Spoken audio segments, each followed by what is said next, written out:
आज से करीब 1400 साल पहले हजरत उस्मान के दौर ए खिलाफत में एक शख्स मुसलमान हुआ जिसका नाम अब्दुल्ला बिन सबा था। अब्दुल्ला बिन सबा ने जब इस्लाम कबूल किया तो उसने देखा कि इस उम्मत में एक ऐसी शख्सियत है जिसकी कद्र और शोहरत इतनी बुलंद थी कि बड़े बड़े अरब जंगजू भी उसके होशियारों के आगे झुक जाते थे। उसकी इल्म की गहराइयां ऐसी थीं कि कई दल आज तक उसका मुंह नहीं देख पाए। वह उस कायनात के राज ऐसे बयान करता था जैसे वो वहीं से पैदा हुआ हो, मगर असल में वो शख्स कौन था? वो था अली अलैहिस्सलाम। अब्दुल्ला बिन सबा अली अलैहिस्सलाम की व्यक्तित्व से इतनी मोहब्बत कर बैठा कि उसकी दीवानगी हद से बढ़ गई। उसने लोग में अफवाहें फैलाई कि अली अलैहिस्सलाम खुदा का एक रूप हैं, यानी अल्लाह ने उसी शक्ल में इस दुनिया में हाजिर होना मुनासिब समझा। अब्दुल्ला ने किलों और शहरों में जाकर यही प्रचार किया कि अली अलैहिस्सलाम ही खुदा हैं, क्योंकि उनकी ताकत और इंसानियत से परे शान इंसानी पैमाने से बाहर थी। जब अली अलैहिस्सलाम को पता चला कि अब्दुल्ला उन्हीं को खुदा कह रहा है तो उन्होंने जमकर खुतबा किया और फरमाया, मैं अल्लाह का एक बंदा हूँ, अल्लाह से डरिए और इस फितने में न पड़िए। अली अलैहिस्सलाम ने अपने मुरीदों और चाहने वालों को भी वार्न किया कि किसी भी इंसान को अल्लाह के बराबर मत ठहराइए,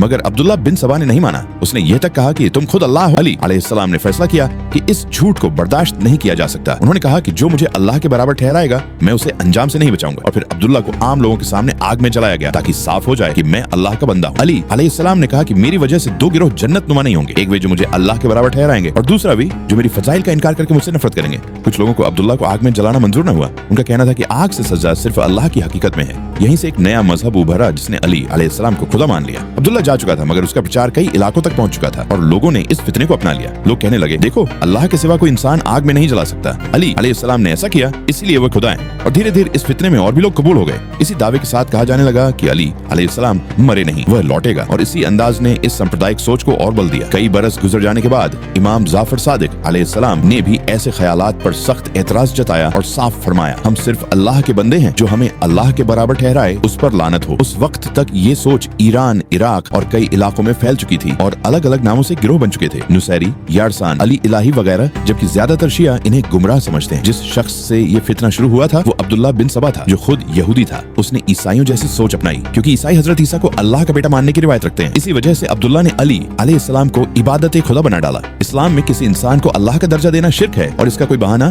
काबिल कबूल नहीं। कई तारीख नवीस कहते हैं कि अब्दुल्ला का असल मकसद उम्मत में फसाद फैलाना था। फिर भी आज कुछ जगहों पर अली अलैहिस्सलाम की तारीफ में मदद जैसे अल्फाज इस्तेमाल किए जाते हैं, मगर सवाल उठता है कि अली अलैहिस्सलाम ही क्यों? मोहम्मद सल्लल्लाहु अलैहि वसल्लम मदद क्यों नहीं कहा जाता? वजह यह है कि अली अलैहिस्सलाम की शख्सियत में एक ऐसी रूहानी कशिश थी जिसके असर को शैतानी चालों ने अपने मकसद के लिए इस्तेमाल किया और लोगों को गुमराह कर दिया। करीब 1400 साल पहले जब पहली वही नाज़िल होने वाली थी, अल्लाह ताला ने अपने रसूल की हिफाजत के लिए एक हमदर्द और साथी मुकर्रर किया, अली इब्न अबी तालिब अलैहिस्सलाम।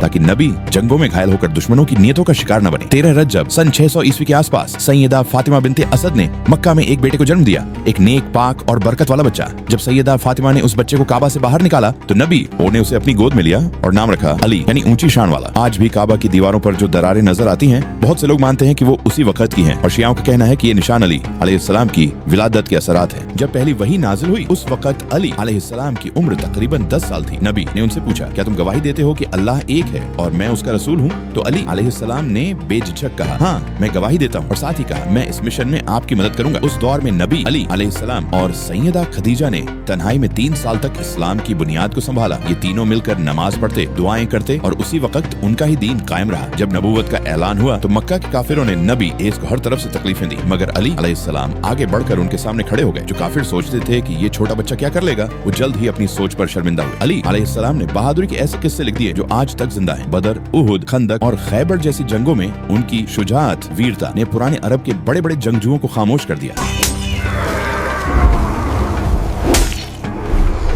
नबी साथी ने फरमाया, अली अलैहिस्सलाम मुझसे हैं और मैं अली अलैहिस्सलाम से हूँ, हम एक ही नूर से पैदा किए गए हैं। इन अल्फाज में अली अलैहिस्सलाम की रूहानी बुलंदी और उनके मकाम की गहराई झलकती है। नबी ने जिन लोगों से मोहब्बत करने का हुक्म दिया उनमें अली अलैहिस्सलाम का नाम सबसे पहले आया। पहले 3 बार उनका जिक्र और फिर अबूजर, सलमान फारसी और मगदाद का। 631 ईस्वी में नजरान के ईसाई अपने पुरोहितों के साथ नबी के पास आए। कुरान की आयतों और ईसाइयत के दावों के बीच बहस हुई। अल्लाह ताला ने हुक्म दिया कि एक इम्तिहान के जरिए फैसला हो। दोनों फरीक मैदान में आए। नबी अपने अहले बैत के साथ तशरीफ लाए। अली अलैहिस्सलाम, फातिमा, हसन और हुसैन अलैहिमुस्सलाम जब ईसाइयों ने उनके चेहरों का नूर देखा तो डर गए और मैदान छोड़कर भाग गए। कई गैर मुस्लिम बुद्धिजीवी और मौजिज़ लेखक भी अली अलैहिस्सलाम की तारीफ कर चुके हैं। उनकी हकीकत, इल्म और किरदार ने दुनिया भर के लोगों को गहराई से मुतासिर किया। अली अलैहिस्सलाम ने फरमाया कि अल्लाह के सिवा जो चीजें छिपी हैं उन्हें कोई देखने वाला नहीं देख सकता। आज का इल्म विज्ञान भी यही साबित करता है। ऐसे रंग, ऐसी तरंगें, वेव्स मौजूद हैं जिन्हें इंसानी आंख नहीं देख सकती।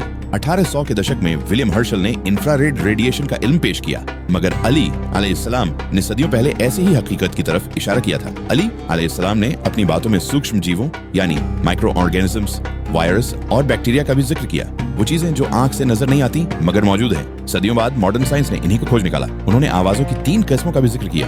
एक, वो आवाजें जो इंसान नहीं सुन पाता, इंफ्रासोनिक। दूसरी, वो जो इतनी तेज होती हैं कि इंसान को बहरा कर दें। और तीसरी, वो आवाजें जो दूर तक चली जाती हैं और लौट कर नहीं आती। बाद के दौर की साइंस ने भी इन्हीं 3 तरह की साउंड वेव्स का जिक्र किया। कुछ बयानात में अली अलैहिस्सलाम ने कॉस्मोस, आलम कायनात और यूनिवर्स के बारे में ऐसे अफकार पेश किए जो सदियों बाद आने वाले साइंटिस्ट्स के इल्म से मेल खाते हैं। नहजुल बलागा में भी उनके कई ऐसे खुतबे मौजूद हैं जो आज के साइंस से हमआहंग, संगत नजर आते हैं। अली अलैहिस्सलाम के खुतबे इतने गहरे और मानीखेज थे कि तारीखकार, दार्शनिक और मुहक्किक, शोधकर्ता आज तक उनकी तारीफ करते आए हैं। उनका इल्म इतना वसीय था कि जब भी सहाबा किसी मुश्किल मसले में उलझते, वो अली अलैहिस्सलाम के पास आते और पूछते। कई बार सबसे पेचीदा सवालों का जवाब भी सिर्फ उन्हीं के पास होता। अली अलैहिस्सलाम फरमाते थे, मेरे सीने में बेहिसाब इल्म है, काश कोई ऐसा होता जो इसे संभालने की ताकत रखता। जंग ए खंदक के दौरान हजरत साद बिन मुआज रज़ियल्लाहु अन्हु की शहादत ने पूरी जमात को हिला दिया। जख्मी होने के बाद उनकी दुआ कबूल हुई और उनके इंतकाल पर अर्श ए खुदा तक हिल उठा। नबी ने फरमाया, साद की वफात पर 70,000 फरिश्ते नाजिल हुए। सोचिए उस साहबी का क्या मकाम होगा जिसकी 19 रमजान की रात जब वो फज्र की नमाज अदा कर रहे थे, एक जहरीली तलवार ने उन पर वार किया और वही शख्स जिसने इस्लाम की राह में इल्म हासिल किया था उनका कातिल बन गया।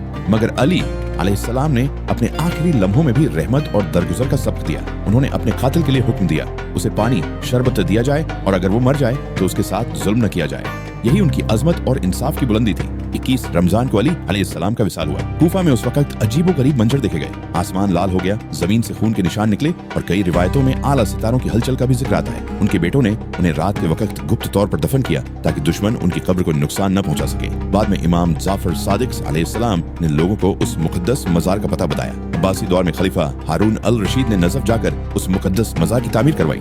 आज भी हर साल हजारों जायरीन वहाँ हाजिरी देते हैं। इतिहास में कई बार मजार पर हमलों की कोशिशें हुई, मगर हर बार स्थानीय लोगों ने अपनी जान देकर उसे महफूज रखा। इमाम हसन अलैहिस्सलाम ने अपने वालिद की वसीयत के मुताबिक इब्ने मुलजिम को वही सजा दी। एक ही बार में उसका अंजाम कर दिया, जैसे कि अली अलैहिस्सलाम ने हुक्म दिया था। नबी ने फरमाया, तेरी मिसाल मेरी उम्मत में साले की ऊंटनी जैसी है। ये मिसाल बताती है कि अली अलैहिस्सलाम का दर्जा और उनकी कुर्बानियां उम्मत के लिए कितनी अहम थीं। अली अलैहिस्सलाम की शहादत के बाद मुसलमानों पर 3 बड़े आजाब आए। एक, जालिम हुक्मरानों की हुकूमत। 2, इस्लामी सल्तनत की कमजोरी। 3, और उम्मत के अंदर सुन्नी शिया की दरार। इनका असर आज तक बाकी है। जैसे जालिम हुक्मरानों ने मुसलमानों पर जुल्म ढाया, नमाजों में दखल, हिंसा, माले जायदाद की जब्ती और हक बोलने वालों की गर्दनें उड़ाई गईं। ये उस दौर का सबसे अंधेरा और परेशान कुन पहलू था। इस तफरके ने उम्मत की ताकत को बिखेर दिया। बाद में मंगोलों के हमलों ने इस्लामी सल्तनतों को तबाह कर दिया और उसका असर आज तक दुनिया देख रही है। सबसे दर्दनाक बात यह है कि अली अलैहिस्सलाम की शहादत ने मुसलमानों के दरमियान ऐसी दरार छोड़ी जिससे लाखों जाने और उम्मत का सुकून मुतासिर हुआ और आज भी ये तफरका जारी है।